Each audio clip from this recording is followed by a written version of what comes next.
Welcome to the webinar. So, as you all know, today's topic is cyber attacks be the future of cybersecurity. At the very start, you won't know what do I mean by the word be the future of cybersecurity, but I'm sure while the end of the webinar, you would agree with this word called be the future of cybersecurity. Okay, so let's get started. Let me introduce my friend, philosopher guide called Raju. He will be with us throughout the webinar, and we would learn more concepts with him with help of this guy. Okay, so Raju once thought it's a Saturday, let's go out and have some fun. Let's hang out with friends, eat food, and come back home. So he went out and he came back home. He was frustrated, he was tired, and he just wanted to lie on bed and relax for some time. But then he was wondering why he was not able to get inside the home. He tried opening the doors with his keys, but he was not able to open. What he thought is, why just not get inside in the home through windows or some other way, but then he was unable to go inside. But there was a guy sitting beside him and he was looking at him and he was thinking, he was just laughing and saying, hey, you cannot go inside just because I have locked your door. So our friend asked, why can't I go inside my home, and who are you to tell me this? I cannot go inside the home.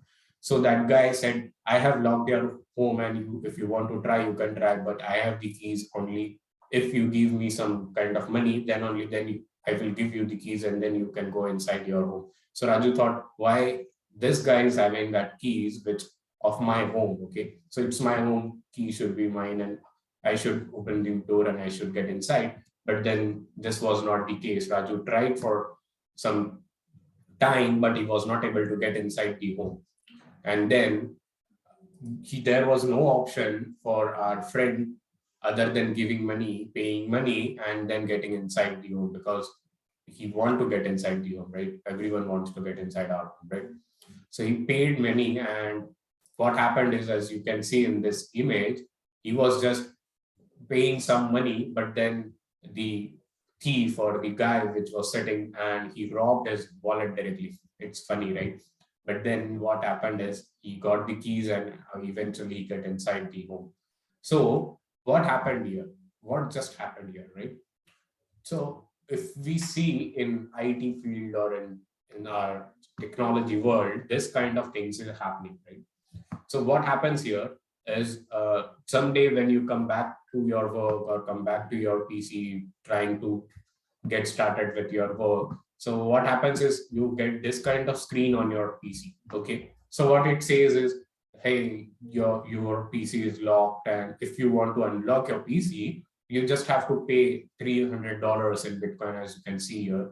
It is asking for payment, and once you pay this payment, and then only then you would be able to unlock the PC and get back to your work and get started with your work. Okay, so this is the case where we call it as a ransomware attack, actually. Okay, so in our cybersecurity field or in our technology field, in our IT field, we call it as a ransomware attack.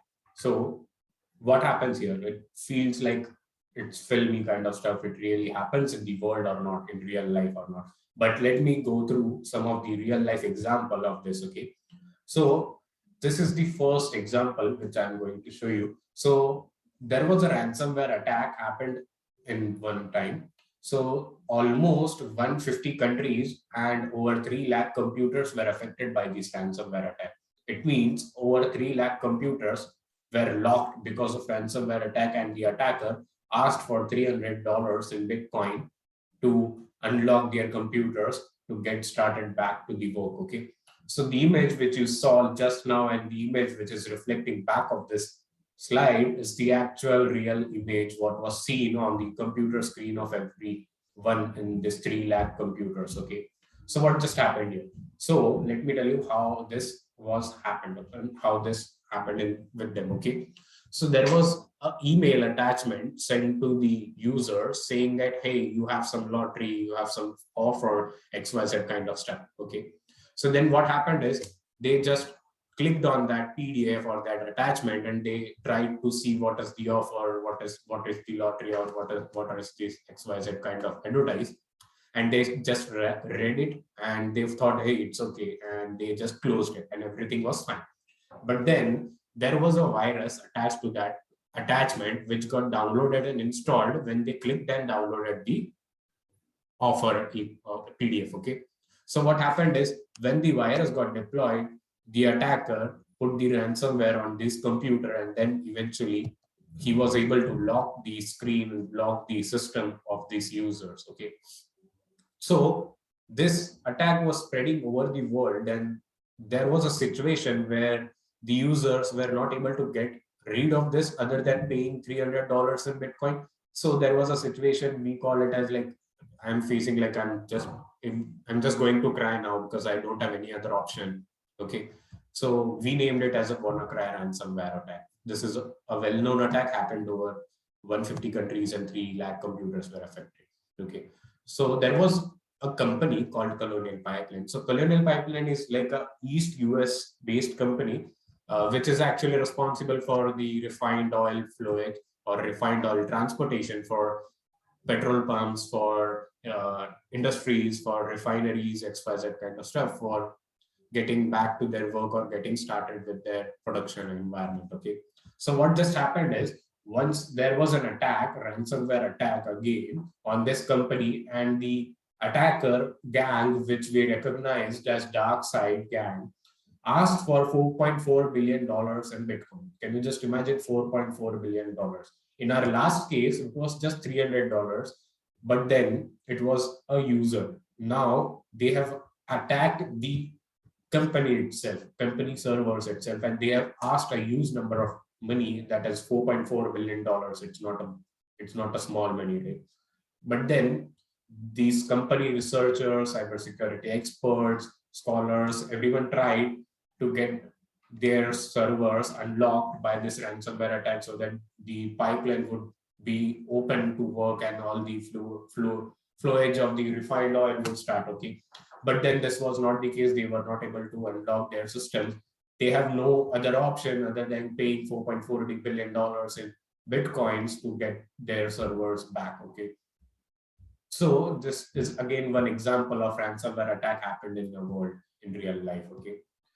So let's come back to our Raju. He is now back in the home. He is lied on his bed, and as he is a youngster like us, what we do very first is we just open up our phone and try to see a browser, Instagram, Facebook, social media platform, and XYZ kind of stuff. Okay. So he was doing the same and he was lying on the bed. But then what happened is that there was a update called, hey, you have a there was an alert called, hey, you have a software update. You just click here and get this updated download, and then you can update your software. Okay.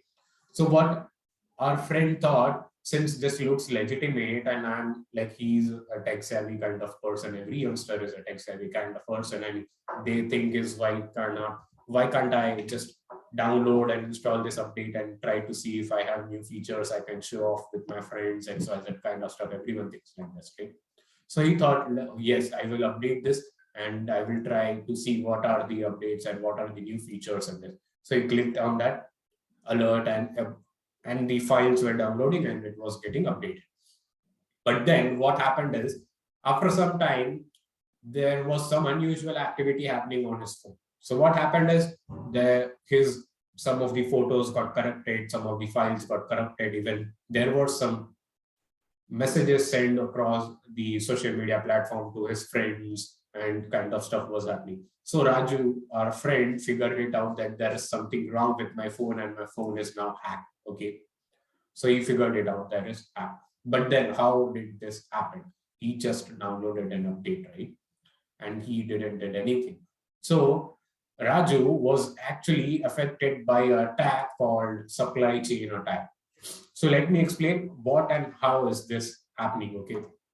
So when Raju clicked on that update, which was given by his mobile phone manufacturing company, XYZ manufacturing company, there was a malicious virus or malicious code attached to that update, and which of which even the manufacturing company of his phone was unaware. Okay.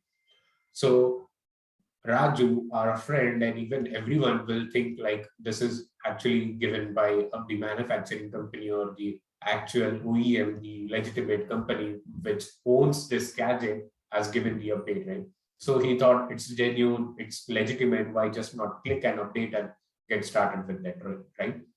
But then that was not the case. There was a virus attached to it, and which got executed, and by which the attacker has all the rights on his phone. He has rights to execute ransomware.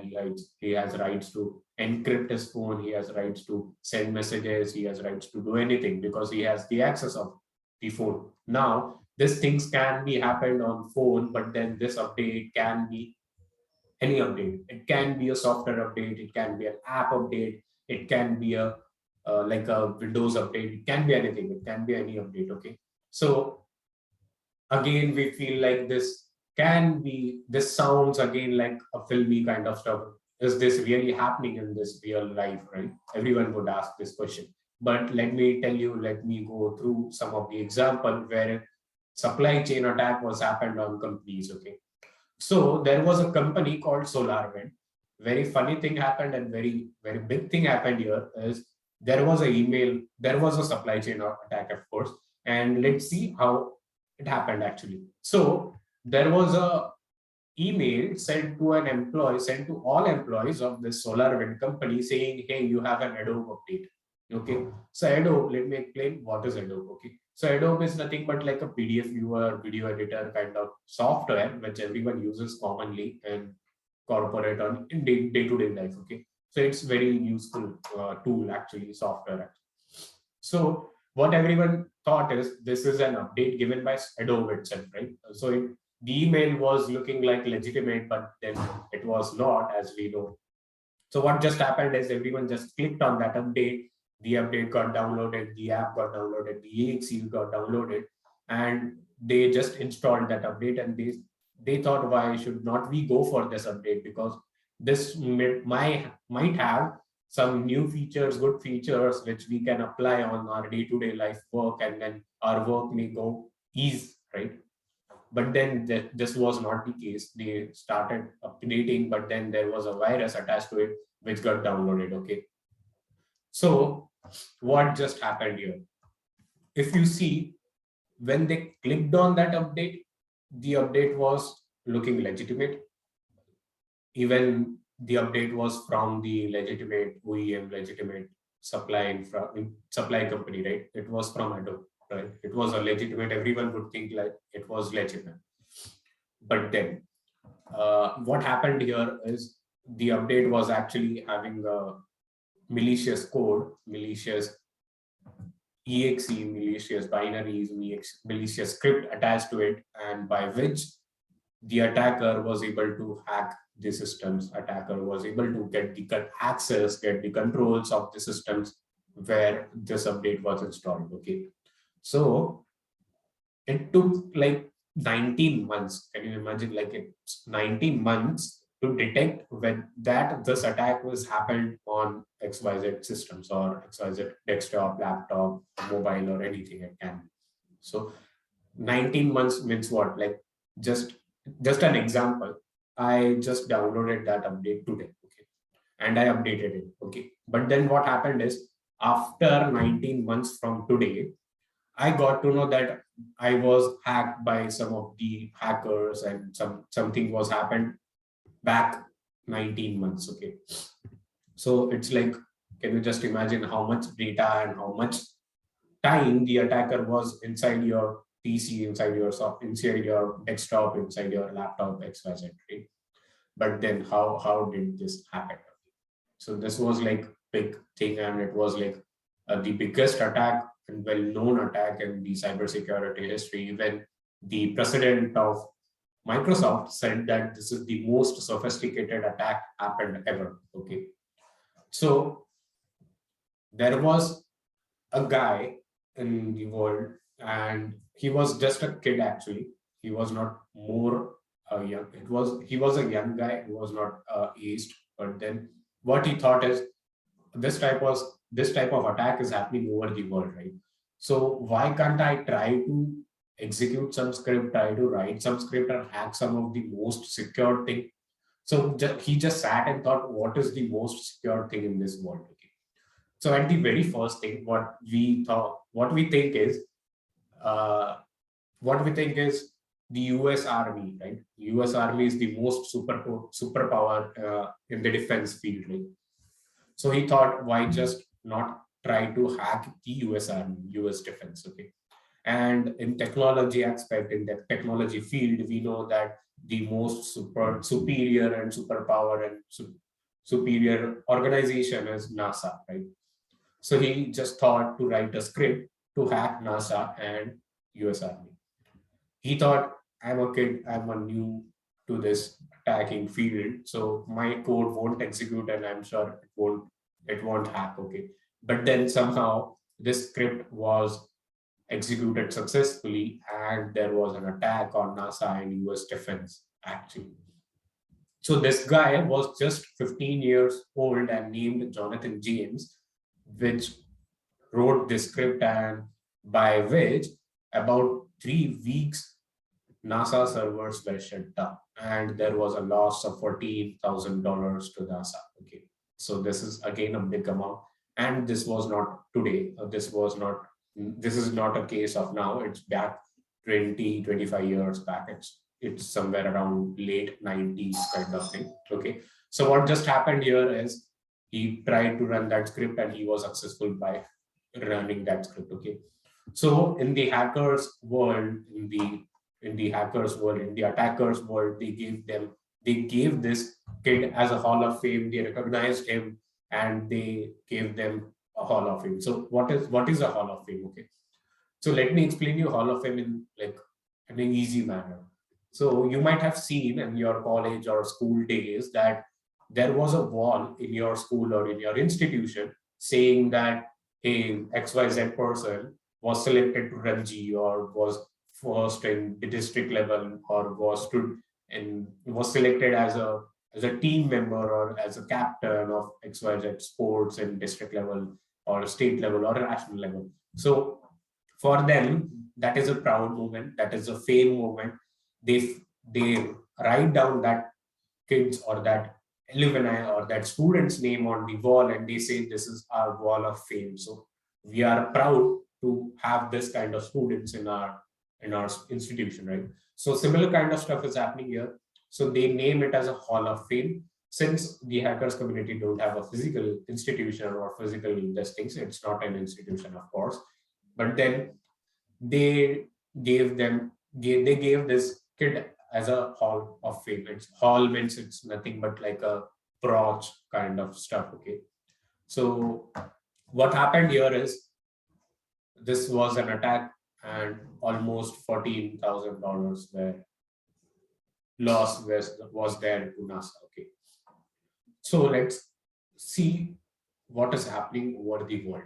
Like if you just imagine, if I have a company and if I see that this type of attacks are happening over the world, I would think, what if next target is my company, or if my laptop or my desktop gets attacked by attacker or gets hacked by an attacker? Okay.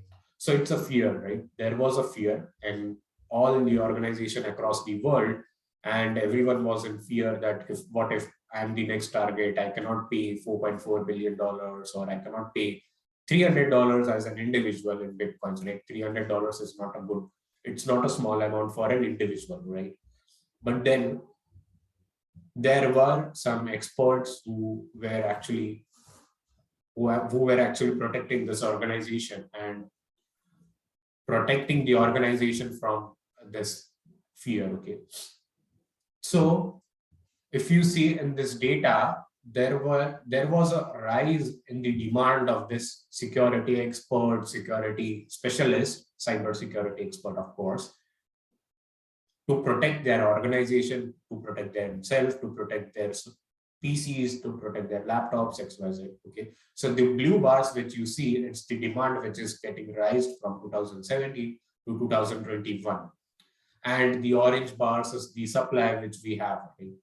If you see, every year the supply is less and the demand is increasing day by day. And then if you see this gap between every year is what we can say the opportunity to get inside this field. If you see, this is the gap, this is the need which need to be fulfilled. And if there is a need, there is an opportunity, right? And this need should be fulfilled, right? And we have to fulfill this need because the company needs, and there is actually a need for cybersecurity experts.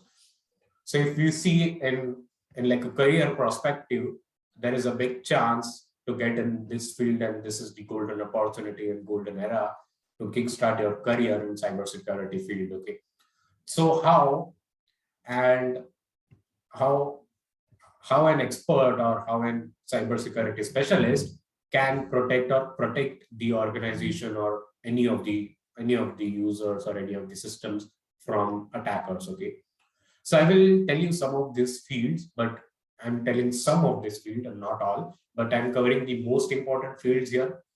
So I will go through one by one, but these are not only the field, but there are many fields. Okay, so there is one department called Security Operations Center. Okay.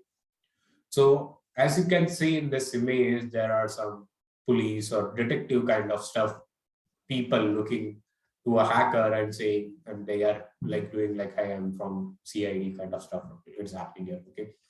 So as you can see, as you recognized, so this Security Operations Center is nothing but like a police kind of stuff.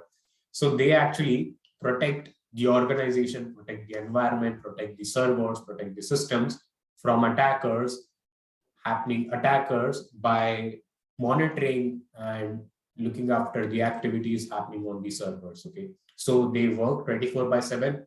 They keep an eye on every small activities happening on servers, happening on systems, which organization needs. Okay, on the system where the organization needs. Okay, so there are some sub teams by which they play this role, and this field called Security Operations Center is recognized. Okay, so there is one sub team called Red Team. So what this team does is this actually does a drill kind of stuff. You might have seen in your day-to-day life that if you if you are traveling, you might have seen someday that on the platform, on the railway stations or on the metro station, you might have seen some of the army guys or the police who are running here and there, enacting as like there is a bomb somewhere and there is some terror attack happened on the station, and there are dogs running here and there, they are smelling, and they are trying to enact what would happen and how would we react if there is a terror attack happen, right? Similar kind of stuff happens here. So this red team attacks the network actually, and they try to see how deep we can go and how deep an attacker can get inside your organization and harm your organization. Okay, so this is what the role of red team is, and blue team is exactly opposite to this. Blue team actually tries to defend, tries to protect from these kind of attacks happening by red team, and they try to fix this. They try to alert the users, alert the servers, saying that SOS, these things are happening.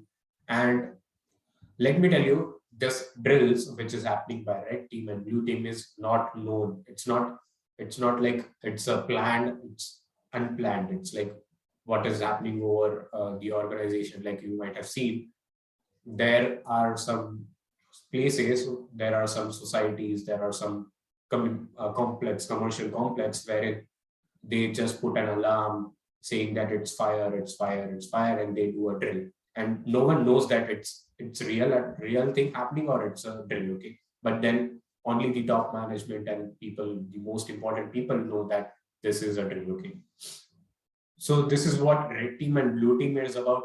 Forensic, as the name suggests, the forensic team is what you get to know.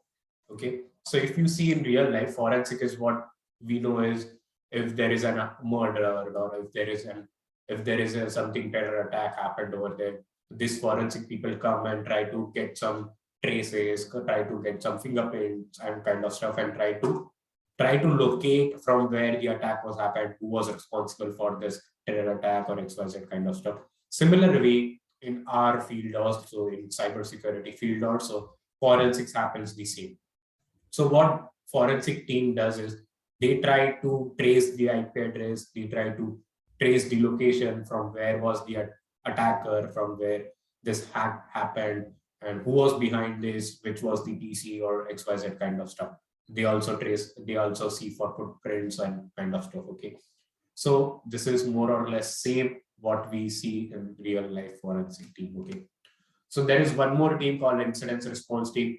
Incident response team is like first person when an SOS is there, like when there is an alert saying, hey, these things are happening. So this team actually immediately comes into picture and they try to fix, they try to see what are the incidents, they try to alert, they try to fix it, they try to prevent it from these attackers. Okay. So this is the most important, and this field is like emerging and need, and this field works for 24 by 7 365 days in any organization. This is the most important field. We can say that security operations center or SOC team is like a brown colored police which we see in our city. Okay, though they protect the attackers, they act like same what we see in real life, right? If we can compare it like the thief with the hackers in technology world. Okay, so there is next what I'm going to cover is network operations center.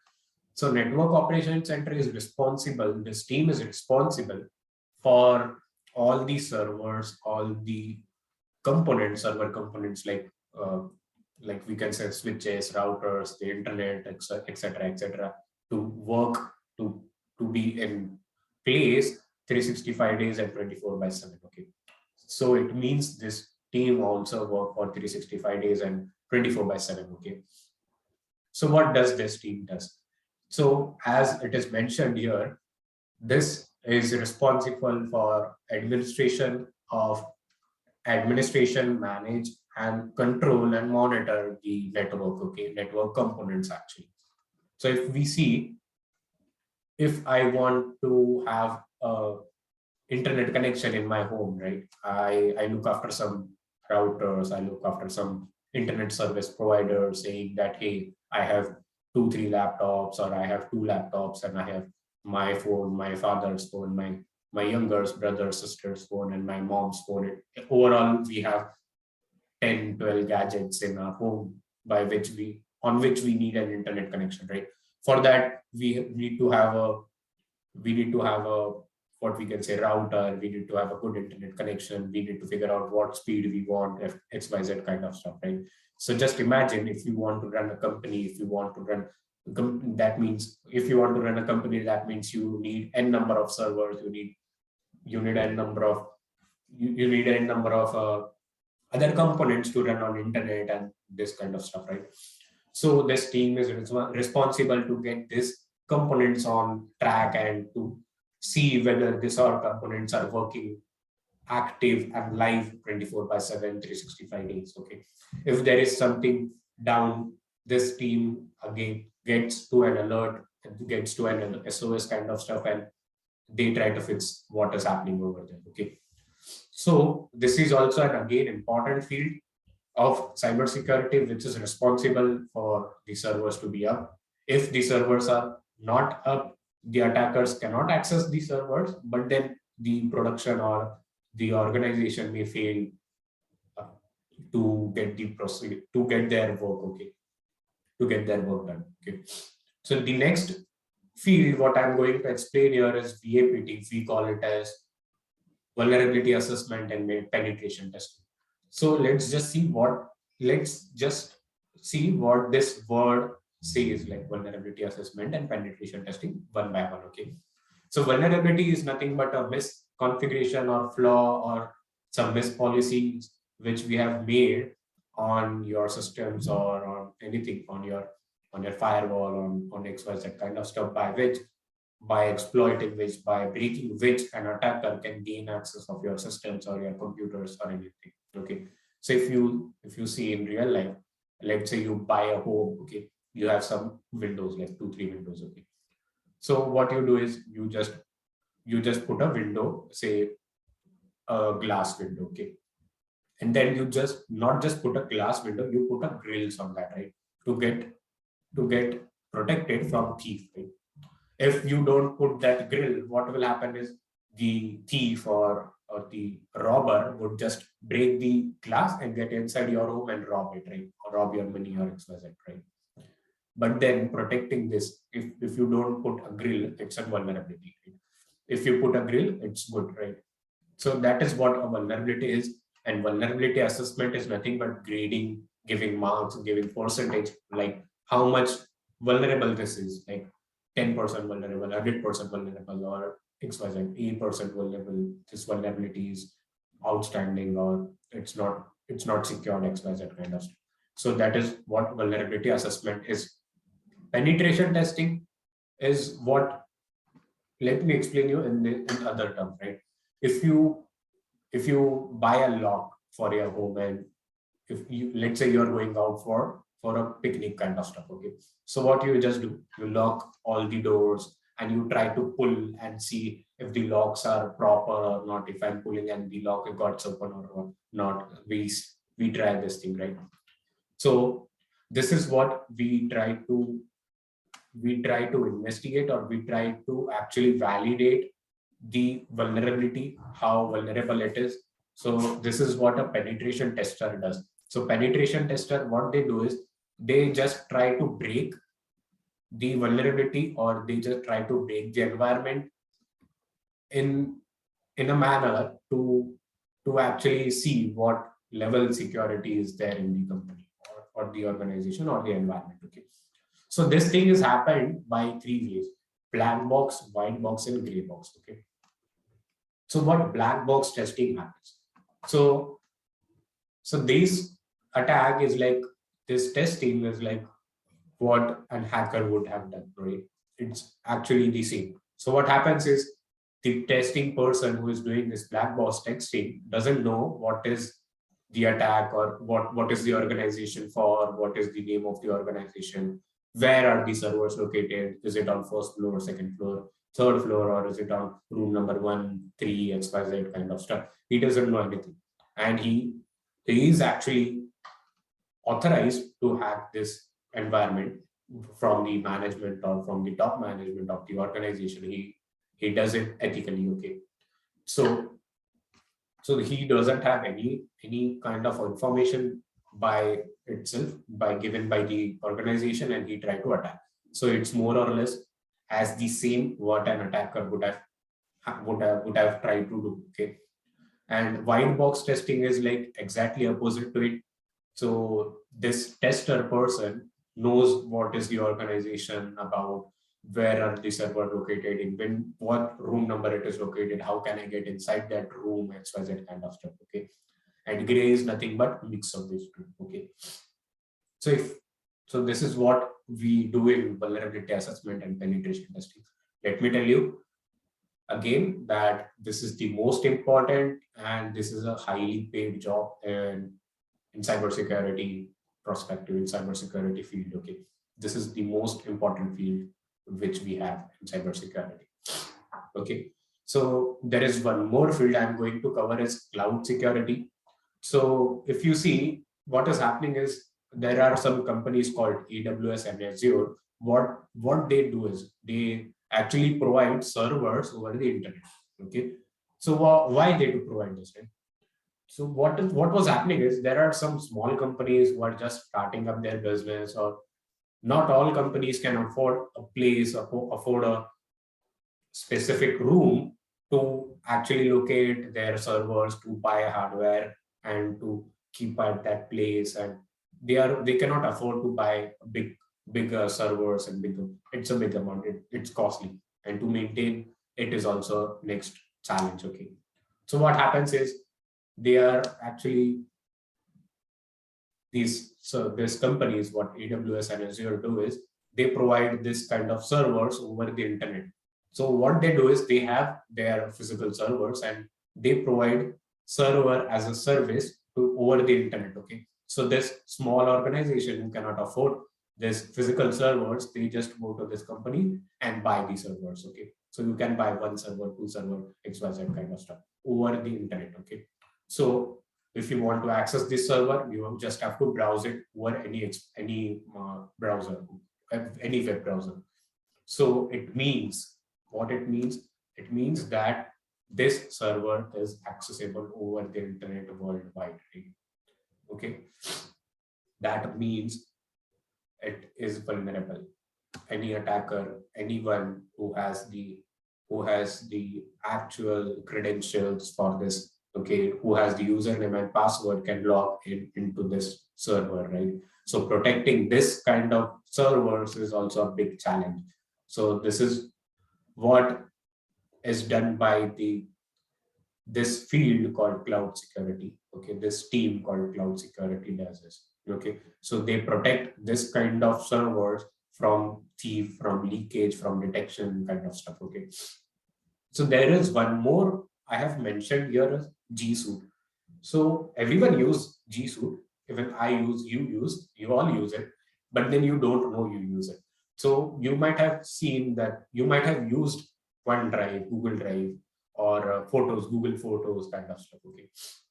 So what we do that we just put our personal photos or PDF or some personal data on Drive or on Google Photos just because we don't have a good storage on our phone. Buying a good storage, buying a pen drive, buying a memory card would cost something, but then we get 15 GB storage or XYZ number of storage for free if you have a Gmail account or XYZ kind of stuff, right? So there also it is actually stored on cloud, right? It's actually stored on internet. Okay. So protecting these personal data is also covered under this field, under this team, cloud security, called cloud security. Okay. So there is one more field called compliance auditing. If you see if you have seen, right, in our school days, if you see there are like principals saying that, hey, there are some external people coming to our school from university or some XYZ organization, they will grade us, they will grade our school, they will grade our discipline, they will grade our teachers and XYZ, right? And then you have to behave like a good boy or good girl, and you have to be the best of what you are at that time, right? So they are just like a investigator kind of stuff, coming and grading your people, process, and technology, right? So similar thing is happening here. What this compliance auditing people does is they come to your organization, they see what is the awareness among your employees. Do they know which link to be clicked, which link to not to be clicked, and are they aware of cybersecurity attacks happening over the world? Are they aware of cybersecurity? Are they aware of cyber attacks or XYZ? Even even they actually validate the process and technology aspect. They validate whether the servers are protected, whether there is proper protection enabled on the server or not, whether the policies are correctly tuned, whether the policies are actually working good or not. Okay, and they are configured in right way or not. Okay, so this is what compliance auditing people do. They make a report and they provide it to the top management, and actually then they decide what are the fields wherein we have to secure. Okay, so these are what I I was I was going to cover. So how can one get into cybersecurity field? Okay, so if you see, there is no such course called BSc cybersecurity or MSc cybersecurity, at least in India. There are this kind of course outside India, but then at least in India we don't have this course. So it's a good opportunity to get inside this field and get your career started in cybersecurity. It's like high time, it's golden era cybersecurity career enthusiast. Okay, so if you want to get inside cybersecurity, you should be enthusiastic, you should be ambitious, and the most important is you should have an interest in this. If you don't have interest, you won't succeed in this field, right? That is this is like the important part. What every field should have, everyone should have interest. And the basic in in like our study perspective, in the basic thing in our study perspective is graduate. You should be a graduate to get inside this field. Okay,